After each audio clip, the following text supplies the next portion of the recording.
so Twine kitweta okora abana konka ntubora twoba shaping mu different areas spiritually ebyomoyo physically omwana kuzireja ebyukuriya ebikumuhereza amani akabasa gukora je atabere minority nkebyo then spiritually physically emotional z'omwana ziri aligned nabasa ku associatingana n'abantu aturo mu bantu harmoniously atabasize kushanga ngo abantu nibakwegenyora bebe nko mu ntamamo ko kujya togombo enwe imyetwarize ye tijena no gukorana n'abantu mwensa ngo they emotions zo kwashimye kwa associatingana relatingana n'abantu tuwazi no natural so we talk about spiritually emotionally physically and mentally uko processing ebintu na nezindi areas konka so abantu abenje bategata ngo umuntu umuzire kwa kuzajya atikura mwana namuhire byo kuriya ekindi ni myenda namuherezaho kubyama namuhereza ibyo kujwara namushushura school fees ekindi ni myenda konka there are other areas is start tangible ninge ziryo ko munda ezota esheme kwa nzo nkeso twagambireho spiritual umwana kumumanya ko kumukoza atmosphere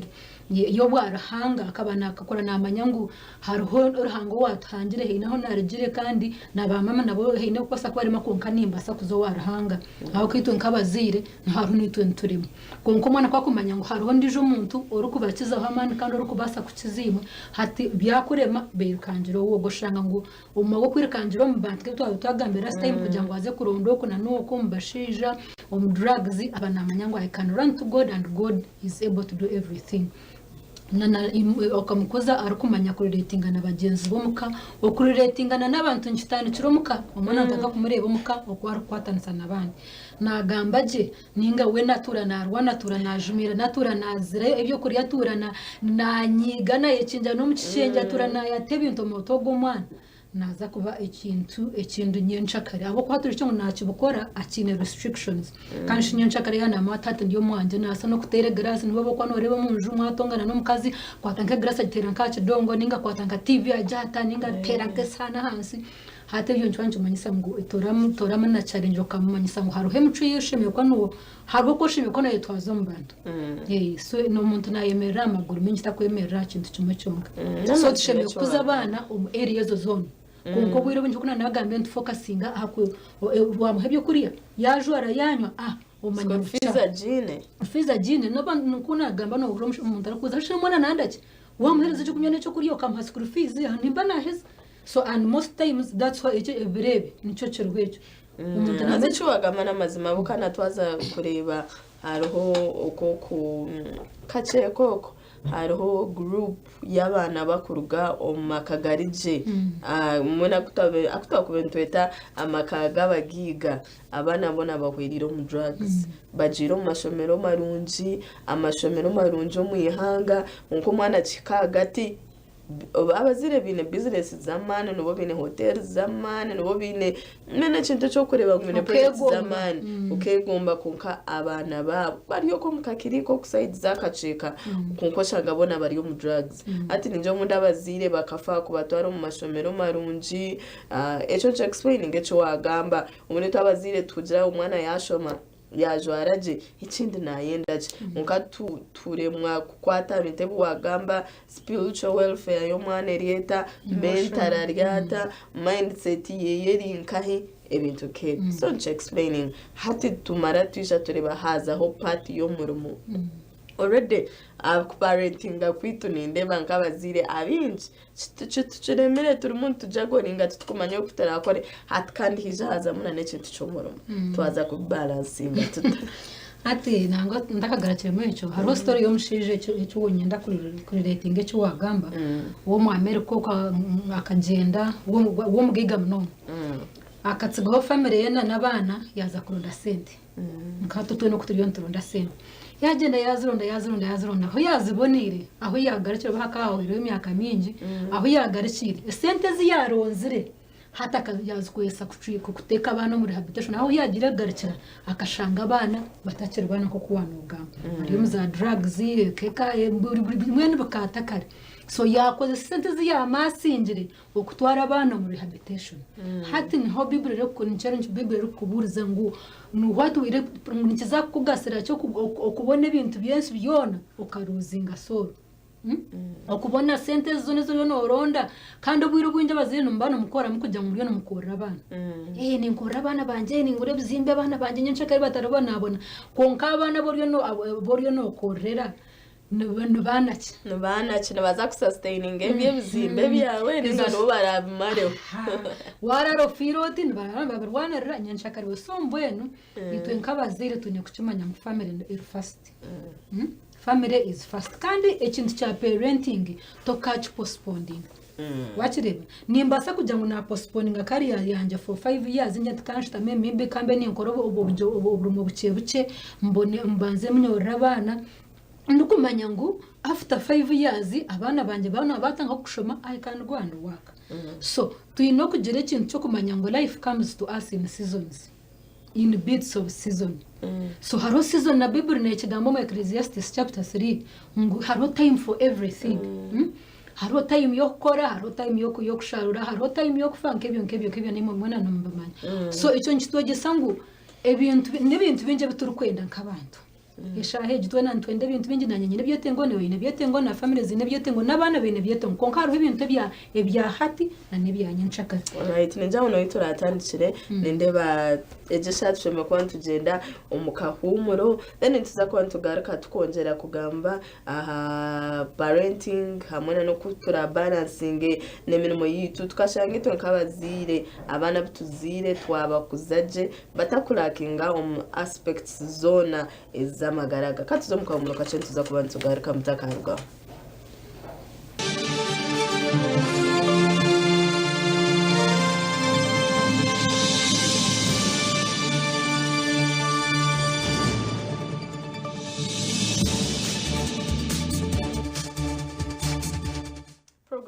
Chiri ya Sisiimuka ochine Jemimah Ayebare hamwe na muri Busingye Kateihwa turi muntu gamba aha kintu cyo koza abana twaza kubalansinga tuta na nemirimo yitu umuntu kora kubesa hamaka gitu kubesaho abana bitwagama there is a time for everything nto twatukomera aho tugamba ngo there is time for everything aruho bintu ebitukora hati kandi ukashanga ngo nebya hati kuko nagamba ngo toka postponing parenting nimbasa ku postponing career nimbasa ku postponing okutandika business konka parenting yo toka postponing abako mwana wo kuba watsigara yo mwana ari no mwaka gumwe uka postponing okazaheru ningo kaza eneho yangu nozaga ku parenting aweza kubona sente nozaga kwa shanjara 20 years ato mwana wa 20 years na atachira mwana nabo kumutandikira hati nibinje byo kuba waferi n'abanyankweno bajyangwa katunukinka kakacira kabisa so mbweno twino kumanya ngo ikintu cyo parenting abana to kubasa kuchiteka hamenzani n'ikindi kintu nobasa to work around it with other things or kuwa balancing ningo kuwa prioritizing work yawe konka parenting it is first family is first kandi no butukuze ko tukakora sente still ntubantu zikora before the basis of family so meaning just ntubantu enda just creating atmosphere yo kwasa kutuyamba ku izininga work ya yitu konka family to kwasa kujikwetinga to anything else so tuno kumanya ngo family in priority kandi ikintu cyo kora abana the burden is on both parents both the father and the mother konkatwe na ntomangu omukari cyana ngo no mbiburi responsibility yo kora abana more on us as women than men so tuino kumanya ngo itwe nk'abakazi ntwe custodians ba morals na society abakoza kora abana na bible nejangu omwana we mutrembi na jumsoha nyina ahabonje bataragizire ngwishi ahabo kuba hariho ibintu kubyahanjura bimwe bitakwasa kubisha no turiyo human special ni manya 21 century manya what konka hariho ibintu bitakahinda bako hariho principles z'umukamezi yatireho kandi tukazihinda no tukugezaho kuzimanipulatinga but still nureba ngo manipulation yazo aho yatusira wano gambe example. So as a family we must find a way. Number one, nango bwiro bwinji noreba ntibagira ngo when you fail to plan you plan to fail. Hati tu nimba ninyabuza abantu abakubana ba dating anambana muganira ito byabana byo tukubugambaho aho ko hati cyo kintu n'ibintu mwakwena mumbana mu discussing muri mu dating ntuza kuhandoringa ta family nyushika nyona no mushiranje tukudatinga kandi ati nimanya ngo akata kabire bize nyajya twonka nimanya kurigira vision yinyine ninza kuba busy man tomorrow. So ni nyendo mukazi owunkumanya ngo ninza counting on manyango n'abantu ariho nabaro bakireba. So of course no konko kwa gatohora wanda ngo hindure mwa structure konko of course because you already had a plan negumane kuyamba kugaraka in your place ko kuba wagira mu rwaje tkambo numuro mu Canada kambo numuro mu Chicago kambo numuro mu Karamojo yushka this is what we agreed on. So these are the things we are supposed to be discussing when you're in courtship. Ninga mwa muri dating umukomanya vision yanyu nka family je imwaza kutandika ne. Hari umuntu kushanga tunyo vision yanjye nyenda sente byabana kubara ijo kubara kuri that is it. Konka wabori yo muntu okumango no chujaringa family kandi no dango rising abana abo kubasa kureba nyensha kandi ukajya mukama webare ninga bakubasa kwise kitensa kandi bakahisa ni hange kitinisa you must pay a price. So you must have a plan. Magira ngo mwashwera mwatasiana mu planning mugira maybe for the first years, first 5 years or 2 years or 3 murondo kumurachi balancing konko mukubalancing ngo mukumanya ngo you are fighting for the future of your children. Urichengo yitwa abazaire ntuburide turi mu future yitu hata uride nyondi mu future yati bakirebe. So hata kinjoni ndwanarira no kujya ngo creating atmosphere kujya ngo abana banje nyenshakare nabo base kugira a better future kandi base kuba responsible citizens na nabana bakurengo bine values and morals bine integrity bine belief system iriko base kuba sustaining nyenshakare. Alright, nindeba tuchira umuntu gamba ahashonga ikwatine no kuturakuza abana bitu tukore mirimo yitu tukakuza abana abakuje no society ninga shamirimo yabo bakublendinga nabandi bine values na morals ezahiguru tureke kureba bitebera physical nko Omuhuumuriza ko yabana agamba umwana wamuhereza cyo kuriya yajwara yashomera makuru omashomero marunji yafune bitebera tangible batinturebana n'entekateka yo mwana ubungo bweye buri nkahi emico yeye eri nkahi nco kiganiro turi umuntu gambaho aha TV West wagamba courtship okusheme kubantu gamba aha binde bukwatine kuturazare abana iwe parenting yawe ryeta kandi nja aho ito nkaba mwe kabazeno yitukuremera aboko bwiro bwinji mwene bo agamba nibironje bato yogederete ubiro bwinji no shanga ntubati nko mu courtship ninga tukudatinga batati echende mwene kuzaro shanga ye kurahare yeso kabino indabana but iwo nko muntu to ine structure tina ho kureba to planning ngira abana uza kugira to shango inenda wo mwana yija hatutukoretse tukaji amureka tuzari atoshanga tujago ninga nkabazire shango tine ho kutandikira umwe no bareri yarenga mwene kenko ko yo musinzerizo kumurabe mwaka dutegezanye kike ko murafune cyo kurya. So ebintu kebye cyo wagambaho courtship na no gamba bintu nkebyo ebyabana nijane kintu cyukuru munonga hati twazira abana bajiraho hatahiremo umurumu hati twaza kubalansinga turebe yes abana nabo kukura patemwe kabene sente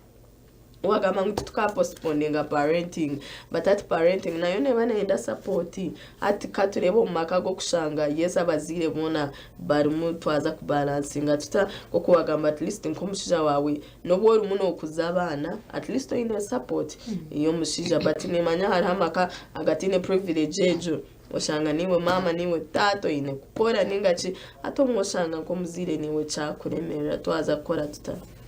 Of course hata noreba nko nagamba when you fail to plan you plan to fail.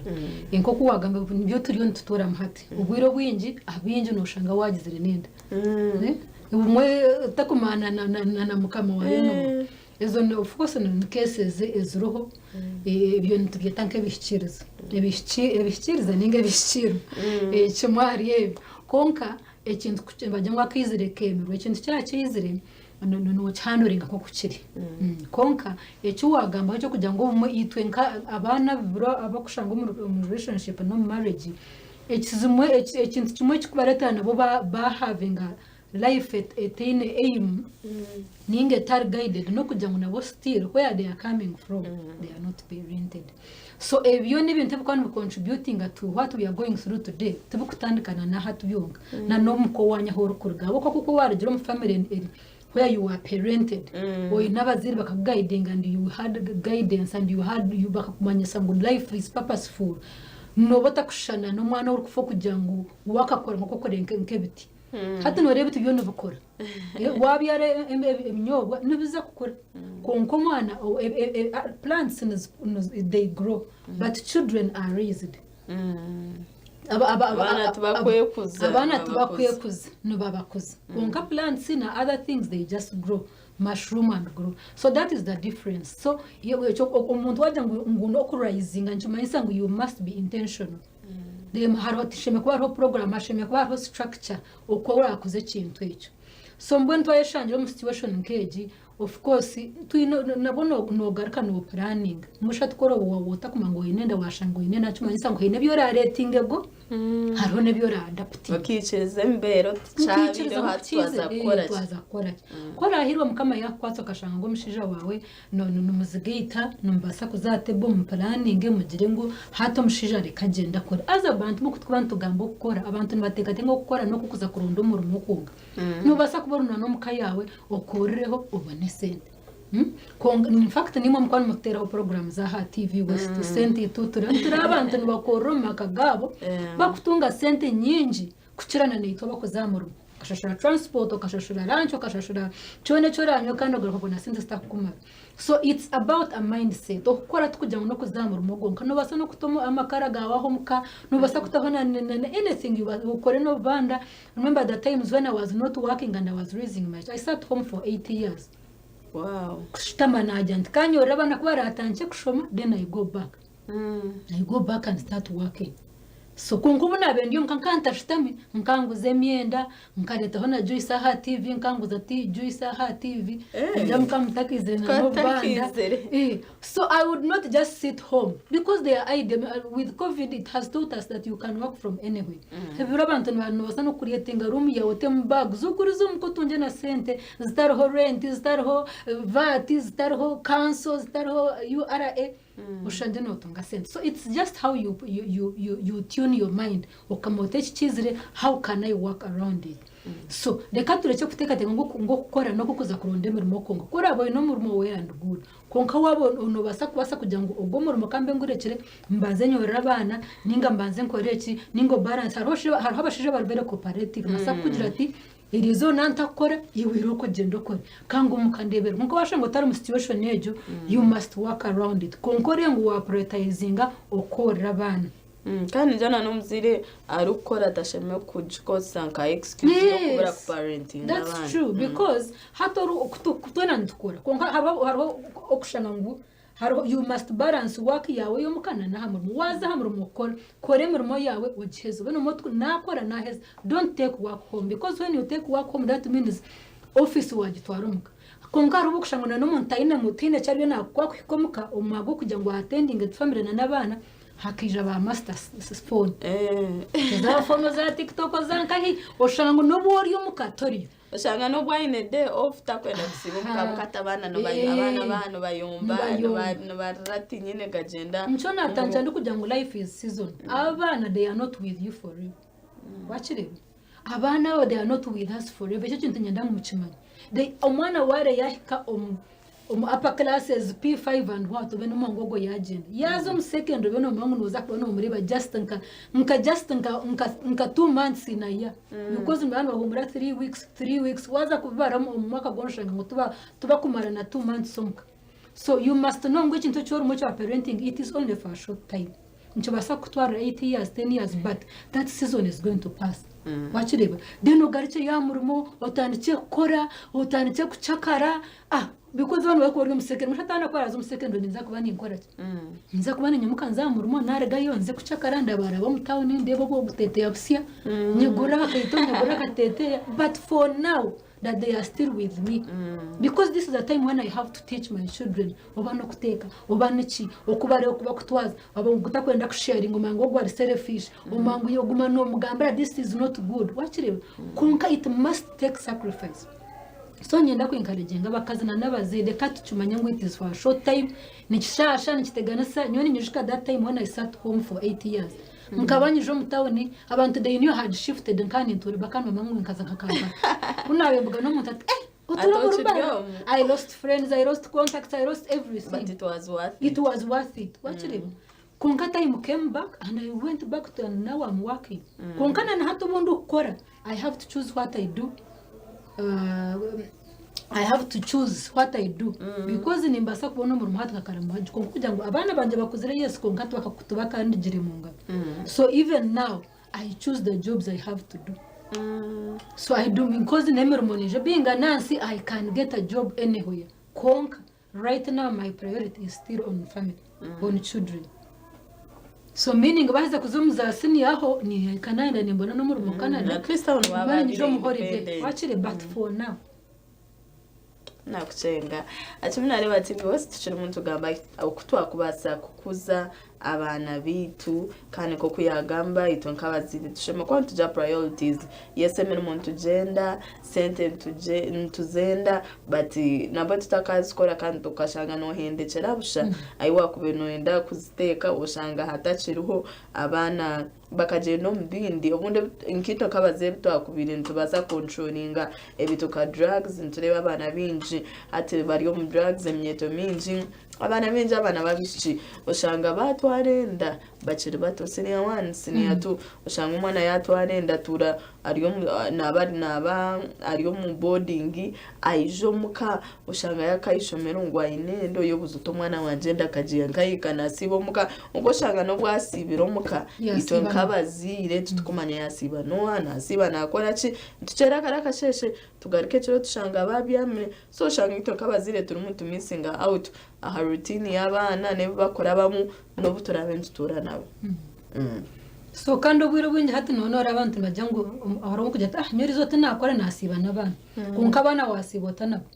ari kusiba nabo ryo nabatwara big bamba big chef bari atwargayo bazo mu swimming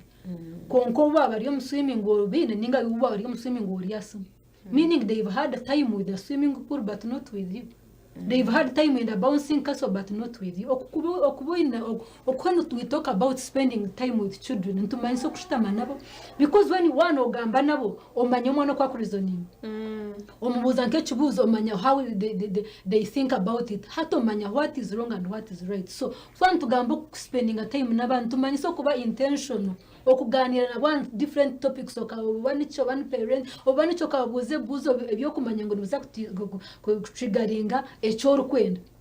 abana wale baba batankuba ba teenagers okubegesa about relationship abantu batankugira za crush jukora magambo ko nyuma nankana omanya ngo now they are starting to develop feelings for the opposite sex. How do you have to be okutko no kubutira on ground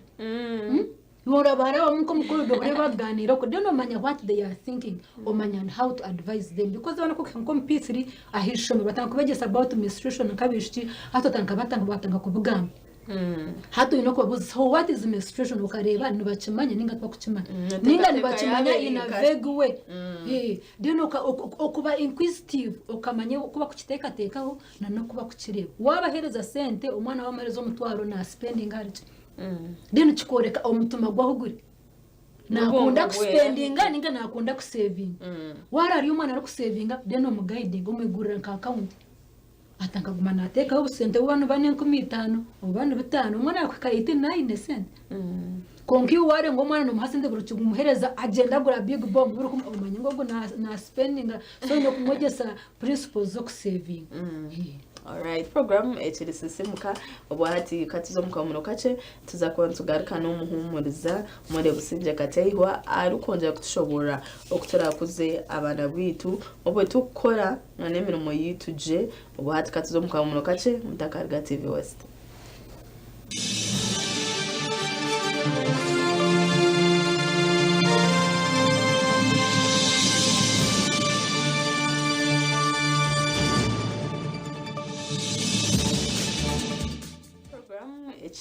Sisiimuka we bariwe akiri nitwe kandi tucine umuhuumuriza witu arimo dushobora anshonga zo gukora hamwe no kukuza abana tekumeche ndetse wakwana habura abazaire. Of course twatubyo ntugamba ko kubasa ku balancinga twagamba ku prioritizing okamoti niza gukora iki nawe ikintu kore nyenshakare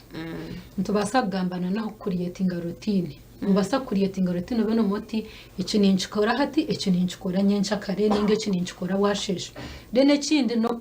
gukoresha method ya delegation tukubasa gukora byone itwe nk'abazaire nko kutwagamba no n'umurumo oyi no kuparenting abana kandi oyinana nebinde bitagamba hati oyi no kushoshorizinga ni uwe ngo ine kwefa nko muntu abo ko tukubasa also kwema rombantu buri kimwe kandi ukabara kwefeeding so oyi no kurengo wakora delegation hati ngo Twine nk'abakozi hariho ibintu by'abakozi bakwasa gukora kandi hariho batakwasa gukora so hariho imirimo yo kubasa ku delegating kukoza ibintu kukusimura kwiyerera compound n'ibindi bintu nkebi no basa ku delegating just okore supervision Twine gukora buri kimwe cyose dene kindi we are not looking for perfectionism here tukujya ngo nturona ngo be perfect amurimo be perfect omuka no kugezaho kureba because when you focus on perfectionism noza kuhendera utachieving nebyo yine kwa achieving kore byo rabasi ibyo utarabasi ube no ngo bituwabasa ureke kweteka ha pressure dene kinde cyo ine gukora about delegation ureba ngo asking help. Some of us come from good families. Abantu bakorga mu good families, you have responsible aunties, your sisters, your mom is still around, na other supporting system abantu bokwasa kwicereza bo kureba ngo no yicereza how they have raised their children and the values that they hold. So no basa kushaba support ngo boyine ngo conferences ningo ine nka workshops no shaba umuntu nabakuberira nka sister wawe ninga abantu basa ko batwiro wa auntie ningo basa ko batwiro wa mami some wano kumanguno yesiga kujya ngo reke ko baho bahweme because ni to mu bintu bitubaho bingi so or looking for support dene kindi no kurivinga in the moment reka tureke kugira mu rugo kwena ngo achieving buri kimwe cyona it's impossible you people to kubasa ku achieving buri kimwe cyona all the time. Let's live in the moment. It is over. Life is about basic needs or in a basic needs. That's what is important. That one gamba bazira kureba bine sente nyingi bine everything conquer, they do not have even the time to enjoy them. So nchokurebera there is a psychologist called Abraham or life is about basic needs or in a shelter or in a chokuria, as in those small what we call small will be very important. Whatever in a chokuria no more basa kubonesa chokuria inaho kutura abana babo barije torwire. That's enough. That's how life is about that. Konkiwa nondango mo park enjira moto kishato mu compound ndi. Obo ine million 50 na account. Ebyo byona no mururu. Deka wabo inecho ekubasa kusa sustaining. Yes, we have goals for bigger things, but they should come in seasons. So deka to living in the moment, ko riyo season yo ko rabana ni yejo. Wanzo obe patient. Yes, ni mangu have a lot of pressure from your fellow women from at work. Me I will go things like those, but you must have values. You want come to nichi. What are your goals? You want come to what is your focus? No baso kubo ine banywana babona bari bine bintu bitakushane byawo, but that is their life. Abantu abo kubano rengo no yegomba ngo no have ine mo. At times what you think is more. People, we are in a world where people now are showbiz. Akuja tiniwa ni mpanyisa bakozi bashat konkai must have my time, must have things. Mwana babugamba just kutina things. So konki wanko muntu o inekwe kona plan no yenda. Do you know what you want? Because chikwenda is different from what you want. So kokaza kumanya choro kwenda, then you see how to work around it. And you cease to be on pressure. Omanyangu echuta kashiri unoza kuchika. It's just a matter of time. Let's not be on pressure. And ushemererwe choyine. Kuro ineste techa wachimwe ni checho chugoro chozi uchijwaro chitero rukuba ushingu wachihanga nkakamparisha hankeje. Alright, mani kitoka baze tujiro kumara ebitutine tutaka tutwaro bwire bwinjo kashango mwe twaruzinga out next Twine. Hatu noshango muntu ai numero muno gumahana aninga nkemutoro nkacinana ninga 5 ninga 3 konkachura bakora ka advert ka karamoja bakuhereza miliyoni hato oyebwa ngu ejojo advert iba kuza kuhereza 1 million karamoja kutereho transport waza kubara transport ukabora accommodation ukamara sente zorabe no kwesa kwijja ngo no will be coming every weekend ukabara transport na mental health na strength na fatigue noza kushanga ngo you will be spending more than umuntu waza hariya umuneighborhood bakamshashira mutore 30 akabara kushashira transport akabara kushashira accommodation akabara kushashira food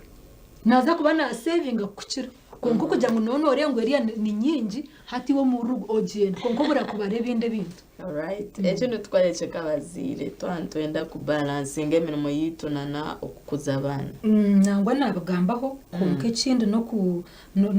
ebimwe bintu nabona kushaba mukama magezi no kwebuza abantu okugira role models abo kubana bareba bumwe ko wagambire umwe bintu twatakumana no kubukora tukujya ngo tukwenda kubukora tukumana no okutusheme kwantu bukora so have role models society waho kutura hariho abantu abo kureba ngo no admiring their lifestyle no admiring okuborera abana babo no admiring ko balancinga hariho umukazi wo kureba no reba ngo family yari intact kandi ayinana no murimo ugenda umwebuze mbuze no chikorota. How can I run ibintu nyoka byancheza man? So have role models and people you can run to for support and for knowledge and for guidance. Right, nindebo bwira bwitu bwa agenda no bwayo tinka manye kigamba cyawe cyambere cyo twinire nkabazire. Ikigamba cy'imbere ya muhere no first of all no kubagambira ngo kora abana it's a continuous process kandi nicho requiring patience nicho requiring flexibility hariho ibintu byoraye fereze koko nabagambire ngo hatu we are focusing on the future of our children. We are not focusing on our own future because we are already in our future kunga nushanga umuntu ajya hakitinga cy'icyo aho kucikaho abana ndabarinde no ko kuba wabire adult hariho ibintu byo kuza kwesasira watangiye kuzara hariho ibintu byo kuza guteka shelf ukagiteka ukajya kambench teira hambanze mpeziki wakireba konka icyo ncumanyisa ngo tukuza kucikaho nimba ni abantu bajya ngo life begins at 40 waheze kuzara you can achieve all your dreams waheze kuzara abantu bakayirumisha bakakoraho kake bakatanga kuzo mu mashomero you can achieve all your dreams that you want as long as God mukama yacu kwiramagara. So reka focusing tumanya ngo balancing is not easy konka it is possible kandi ubabone wakuriyetinga ezo strategies twagambe zo kuparaninga kuriyetinga routine ureke no kwe overschedule umwe no mwentu yeteka responsibilities nyinshi arubo kushanga already byo ine no nica kora abantu bajya ngo my plate is full already ine bintu wimuko mukashesha no mango ine kuza gukora o ine maybe chi mwine meeting mwine mfurira kikutera hashitwa tunewe ka get to get otindio ninyije wachirega reko maybe let's learn to beto jerekene yachingamba no kujya ngo let's learn to say no to some things hariho abantu abatine that ability ukashanga takubasa kugira ngo no uwo buryo no kororede mu bajya ngo report okutera hashimwana katatu ine karanchon no yija niza kusponsoring ndio ninyije hato shanga ngo wataguka ba breaking a routine na report tuwaje kora hato watandika kuvigitinga amaheru so reka tureke kwe over okweshanga ngo yetereho ibintu bingi umunete ikintu kukirande cyandema all things they will always come ebintu bikiriyo abantu mwe biza kuyija if you miss something that doesn't mean mucyagendera cyo there are better outings which are coming iziba kuza kona kwetana na hero shanje nozana na out tata wina ka center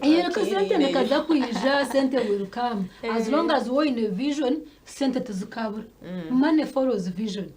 ikonko mwana ba muri yo mu center but you don't even have a vision umuntu yabuza atati je nakwereza miliyoni igana no zikoresa gishobora hati utinna plan konko wabo in a plan you work towards it so reka focusing mnonga akora abana kandi tumanye ngo nebe turkwenda nsa kubona konka in its time in bits tureke kweteka pressure. Right, babare mnonga omuhuumuriza Busingye muri Kateihwa abo kwija okatuganira kabazire okutora kuza abana bitu amid system mu amid binje bikubana ba Omugara gitu kabazire kampame abazire hine cyumwayigamu twege kuba intentional parenting ryaha at least in the infant years ko kwakigamba focusing ahabana bitu dreams ni nyingi obundi nitoka baziro kutwagira mu kuzara no gukora chebe byona omwe missing out but hat already twafune a bigger responsibility and that focusing aha then baba kuzire batanje kwa independent tubasagarike nyuma it's never too late tubasagarike nyuma starting afresh dreams as to be Twine biroto bitu abantu bendagarika yo kushoma tugarikeyo emirimo yitu akumentwenda gukora tutandike busya tukabahanguzi we bari munongo waba ariyaha TV West program ekiri Sisiimuka obwa hati twaza kuzomuka humuro kace kiganire cyo tucakomaha bitwakiri yo muze ibisisino naza kuba natahamu bwa nyuma yakahumuro atushemeze okusiyashaha ishatu zakasheshe mwe bare kuba nitwe katizomuka humuro kace mutakarga TV WestNehinda.